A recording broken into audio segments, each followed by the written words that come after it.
Hi everyone, welcome to let's improve. WBJEE 2025 এর জন্য তোমরা যারা যারা প্রিপেয়ার করছো, দেখো WBJEE পরীক্ষার জন্য আমাদের হাতে 16-17 দিন সময় বাকি রয়েছে। এবার এই যে 16-17 দিন সময়, আমি ধরে নিচ্ছি কয়েকজন হয়তো ভিডিওটা পরেও দেখবে, তাহলে মোটামুটি 15 দিন মতো সময় আমাদের হাতে রয়েছে। তাহলে এই সময়ে আমাদের যদি ফিজিক্সে একটা ভালো স্কোর তুলতে হয়, তাহলে সেটা আমরা কিভাবে করব? হ্যাঁ, এখন আমি বলবো না যে 15 দিন পড়াশোনা করে তুমি ফিজিক্সে 50-এর মধ্যে 40 নাম্বার তুলে দেবে, সেটা হবে না। কিন্তু আমি যদি ফিজিক্সে মোটামুটি 20-25 নাম্বার তুলতে চাই, সেটা কি এই কয়েকদিনে পসিবল? ইয়েস। আজকের এই ভিডিওতে আমি তোমাদেরকে এমন কিছু ফিজিক্সের সেকশন বা এমন কিছু চ্যাপ্টার সম্পর্কে বলবো, যেগুলো মোটামুটি 6-7টা সেকশন সম্পর্কে তোমাদের বলবো। এই সেকশনগুলো যদি তোমরা পড়ে যাও, তাহলে তোমরা কিন্তু 20-25 নাম্বার তোলার মতো একটা জায়গায় পৌঁছে যাবে। কিন্তু হ্যাঁ, তোমাদেরকে এক্ষেত্রে এফর্টস দিতে হবে এবং এই জায়গাগুলো খুব ভালোভাবে পড়তে হবে।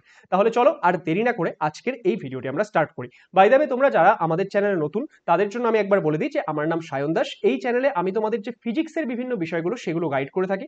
এছাড়াও এই মুহূর্তে আমি কম্পিউটার সায়েন্সে এমটেক করছি আইআইটি গুয়াহাটি থেকে। এর আগে আমি জলপাইগুড়ি গভর্নমেন্ট ইঞ্জিনিয়ারিং কলেজ থেকে আমরা বিটেক করেছি। তো আমার যে এই বিভিন্ন বছরের ইঞ্জিনিয়ারিং এর এক্সপিরিয়েন্স বা WBJEE এক্সপিরিয়েন্স, সমস্ত কিছু দিয়ে কিন্তু আমি তোমাদেরকে রেগুলারলি গাইড করব এবং পরীক্ষার পরবর্তী সময়েও যে কাউন্সিলিং ইত্যাদি আরো বিভিন্ন ক্ষেত্রে আমি তোমাদের হেল্প করতে চলেছি। তাহলে যারা যারা চ্যানেলটি সাবস্ক্রাইব করোনি, অবশ্যই সাবস্ক্রাইব করে রাখবে। তাহলে দেখো আমাদের মোস্ট ইম্পর্টেন্ট চ্যাপ্টার কি কি রয়েছে। তার আগে একটা জিনিস বলি, যে তোমরা যারা যারা WBJEE এর জন্য প্রিপেয়ার করছো, তাদের জন্য কিন্তু আমাদের র্যাঙ্ক ইমপ্রুভমেন্ট ব্যাচ আমাদের অ্যাপ লেটস ইমপ্রুভে চলছে। সেখানে আমি ফিজিক্স পড়াচ্ছি, অনির্বাণ স্যার ফিজিক্স পড়াচ্ছে। অনির্বাণ স্যারও জলপাইগুড়ি গভর্নমেন্ট ইঞ্জিনিয়ারিং কলেজ থেকে পড়েছে। তাহলে এই যে এই ব্যাচটা কিন্তু তোমাদেরকে অনেক বেশি হেল্প করবে। যদি তোমরা চাও যে আমাদের সঙ্গে প্রিপেয়ার করবে, লাস্টে কয়েকদিনকে এফেক্টিভভাবে কাজে লাগাবে, তাহলে কিন্তু তোমরা এই ব্যাচটা একবার গিয়ে পারচেস করতে পারো। এখানে আমরা সমস্ত ইম্পর্টেন্ট চ্যাপ্টার, তার কোয়েশ্চেন সমস্ত কিছু করিয়েছি। তার সঙ্গে তোমাদের এখানে প্রায় তোমরা 25টা মক টেস্ট পেয়ে যাবে। মক টেস্ট খুবই ইম্পর্টেন্ট। এবং একটা জিনিস আমি তোমাদের কাছে ক্লিয়ার করে দিচ্ছি, যারা ধরে নাও ব্যাচ এনরোল করছো না, তাদের আমি সবাইকে বলবো তোমরা মক টেস্ট অবশ্যই এনরোল করে নাও। যদি তোমরা আমাদের এখানে না করছো, অন্য কোথাও এনরোল করে নাও। মক টেস্ট না দিলে কিন্তু হবে না। এই মুহূর্তে মক টেস্ট কিন্তু ভেরি ইম্পর্টেন্ট। আর যারা মক টেস্ট কিনতে চাও, মক টেস্টের প্রাইস ওই 300 টাকার মতো। ওকে, ঠিক আছে, চলো এবার আমরা দেখে নিই যে আমাদের ইম্পর্টেন্ট চ্যাপ্টার কি কি রয়েছে। দেখো আমি এই যে এই স্ক্রিনে এই কয়েকটা চ্যাপ্টার লিখে রেখেছি। এই কয়েকটা চ্যাপ্টার যদি তোমরা ভালো করে পড়ে যাও, WBJEE-তে মোটামুটি ধরো 20 থেকে 25 নম্বর এখান থেকেই আসে। এন্ড এটা আমি কিভাবে বলছি, আমি কি আমার মন থেকে বলছি? না, আমি লাস্ট 3-4 বছরের কোয়েশ্চেন অ্যানালাইসিস করেছি। হ্যাঁ, আমি চাইলে 10 বছর 15 বছর করতে পারতাম, কিন্তু ধরো একদম পুরোনো প্যাটার্নে গিয়ে তো লাভ নেই। আমাদের দেখতে হবে রিসেন্ট টাইমে কোথা থেকে বেশি বেশি কোয়েশ্চেন আসছে। তো রিসেন্ট টাইমে আমরা যদি দেখি, লাস্ট 3-4 বছরে কিন্তু এই জায়গাগুলো থেকে রিপিটেডলি এরকম মার্কসের কোয়েশ্চেন এসছে। ইউনিটস অ্যান্ড ডাইমেনশন তোমার পড়তে কতক্ষণ লাগবে?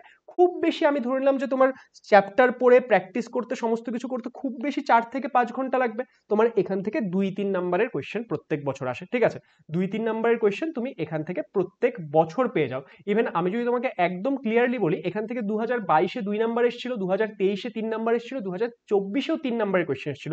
তাহলে একটা চ্যাপ্টার ইজিলি করতে পারবে। এবং এই চ্যাপ্টারটা পড়ার জন্য আমি তো আমাদের ব্যাচের যে ফার্স্ট ক্লাসটা ছিল, এই চ্যাপ্টারটাই পড়েছিলাম। সেই ভিডিওটা ইউটিউবে আপলোড করা রয়েছে, তোমরা চাইলে সেখান থেকেও এই চ্যাপ্টারটা পড়ে নিতে পারো। ওকে, তাহলে এটা খুবই সোজা এবং ইজি চ্যাপ্টার, এইভাবে তোমরা করে নেবে।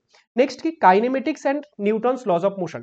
এই দুটো মিলিয়ে আমাদের নিয়ারলি 4 to 5 মার্কসের কোয়েশ্চেন কিন্তু এভরি ইয়ার আসে। যেরকম আমি যদি বলি 2022 সালে এই দুটো মিলিয়ে আমাদের নিয়ারলি 5 নাম্বার এসেছিল। 2023 সালে আমরা একটু কম দেখতে পেয়েছিলাম, 2023 সালে 3 নাম্বার এসেছিল। 2024 সালে আবার 4 নাম্বার আসছে। তাহলে দেখো আমাদের যে এই রেঞ্জটা, সেটা কিন্তু বজায় থাকছে। তো সেই জন্য এই জায়গাটা তোমরা ভালো করে দেখবে। এছাড়াও কাইনেমেটিক্স এনএলএম, এটা ফিজিক্সের একদম বেসিক, তাহলে এটা তো তোমাদের পড়তেই হচ্ছে। নেক্সট হচ্ছে thermodynamics and kinetic theory of gas. এখান থেকেও কিন্তু আমাদের রিসেন্ট টাইমে আমরা প্রত্যেক বছর নিয়ারলি 3 to 4 মার্কসের কোয়েশ্চেন দেখতে পেয়েছি। নেক্সট কি, নেক্সট হচ্ছে ইলেকট্রোস্ট্যাটিক্স, ভেরি ইম্পর্টেন্ট। ক্লাস 12-এর প্রথম ইউনিট, ভেরি ইম্পর্টেন্ট। WBJEE-তে যদি ফিজিক্সে ভালো স্কোর করতে হয়, এটা তোমাদের লাগবেই। এখান থেকে 6 to 8 মার্কসের কোয়েশ্চেন আসে। আমি যদি রিসেন্ট টাইম বলি, লাস্ট 3 বছরের, যে 2022 সালে এখান থেকে এসেছিল 8 নাম্বারের প্রশ্ন, 2023-এ 7 নাম্বারের প্রশ্ন, 2024-এ 5 নাম্বারের প্রশ্ন আসছিল। তো ভাবো, আমি যদি 5 নাম্বারও ধরে চলি, যেটা 2024-এ এসেছিল, 50 নাম্বারের ফিজিক্স, তার মধ্যে 10% এখান থেকে আসে। আমি যদি 2022-এর ডেটাটা কনসিডার করি, তাহলে আমাদের কি হচ্ছে, আমাদের নিয়ারলি 16% নাম্বার এই একটা ইউনিট থেকে আসছে। তাহলে এইভাবে করে কিন্তু তোমরা এটাকে কাজে লাগাতে পারো। নেক্সট কি, নেক্সট হচ্ছে ইলেকট্রোম্যাগনেটিক ইন্ডাকশন অ্যান্ড এসি। এই যে ইউনিটটা রয়েছে ক্লাস 12-এর তোমাদের, সেখান থেকে আমি যদি বলি লাস্ট 3 বছরে প্রত্যেক বছর 4 নাম্বারের কোয়েশ্চেন এসছে। তাহলে আমরা নিয়ারলি এই টাইমে প্রথমে একটা 3 to 4 মার্কস এখান থেকে কিন্তু ধরে চলতে পারি। আর নেক্সট কি, নেক্সট হচ্ছে মডার্ন ফিজিক্সের যে পার্টটা, সেখান থেকেও কিন্তু 6 to 7 মার্কসের কোয়েশ্চেন আমরা এভরি ইয়ার দেখতে পারি। তাহলে দেখো এখানে আমি কটা সেকশন বললাম, 1টা 2টো 3টে 4টে 5টে 6টা। তাহলে এই ক্ষেত্রে ইউনিটস অ্যান্ড ডাইমেনশন একদিন এনাফ পড়ার জন্য। কাইনেমেটিক্স অ্যান্ড এনএলএম আমি ধরে নিচ্ছি 2 থেকে 3 দিন লাগবে, চলো 3 দিনই ধরে নিচ্ছি, ঠিক আছে। আমি চলো লিখতে চাই যে আমাদের কতক্ষণই টাইম প্রয়োজন, এটা একদিনে হয়ে যাবে, এটা আমরা 3 দিনে করে নেব। থার্মোডিনামিক্স অ্যান্ড কেটিজি এটাও ধরে নিচ্ছি আমরা 3 দিনে করে নেব। আমাদের যে ইলেকট্রোস্ট্যাটিক্স, এটা আমাদের অনেক নাম্বার আসছে, আমরা 3 দিন সময় দিচ্ছি মোটামুটি। আমাদের ইএমআই অ্যান্ড এসি একটা চ্যাপ্টার আমরা 2 দিন সময় দিচ্ছি, এখানে আমি ধরুন মোটামুটি 3 দিন সময় দিচ্ছি। তো আমাদের কত সময় লাগছে, 4 7 10 12 15, তো 15 দিনে কিন্তু তুমি একদম কমপ্লিটলি এটা করে নিতে পারছো। হ্যাঁ, তোমাকে এই ক্ষেত্রে একটু এফার্টস দিতে হবে, তোমাকে একটু খাটতে হবে, এমন না যে তুমি না খেটেই হয়ে যাবে, কিন্তু এই চ্যাপ্টারগুলো যদি তুমি করে যাও, তুমি কিন্তু ফিজিক্সে একটা ভালো জায়গায় পৌঁছে যাবে। কারোর ধরো একটু বেশি সময় লাগছে, যে একটু স্লো করতে পারছো, সে দেখে নিলে আচ্ছা এই ক্ষেত্রে আমি ইউনিটস এন্ড ডাইমেনশন করছি, এখানে হয়তো আমি ইএমআই এন্ড এসিটা বাদ দিয়ে দিলাম, বা ধরো কোনো একটা ইলেকট্রোস্ট্যাটিক্স তো বাদ দেওয়া সম্ভবই নয়, ঠিক আছে, ধরো থার্মোডিনামিক্স এন্ড কেটিজি বাদ দিয়ে দিলাম, বাকিগুলো করলাম, এইভাবেও তোমরা ভাবতে পারো। তো এইভাবে তোমরা এখন পড়ো, লাস্টের এই কয়েকটা দিনকে না একদম নিজের জি জান লাগিয়ে দাও, যাতে এই বছর তোমরা ডাব্লিউবিজেইতে একটা ভালো র্যাঙ্ক আনতে পারো। কারণ কি বলতো, একবার যখন ভালো র্যাঙ্ক নিয়ে আসবে, একটা ভালো কলেজে পৌঁছে যাবে, অনেক অপরচুনিটিস পাবে। তো এই লাস্টের কয়েকদিনকে খুব এফেক্টিভ ভাবে কাজে লাগাও, পড়াশোনা করো, তোমরা অবশ্যই একটা ভালো জায়গায় পৌঁছাতে পারবে।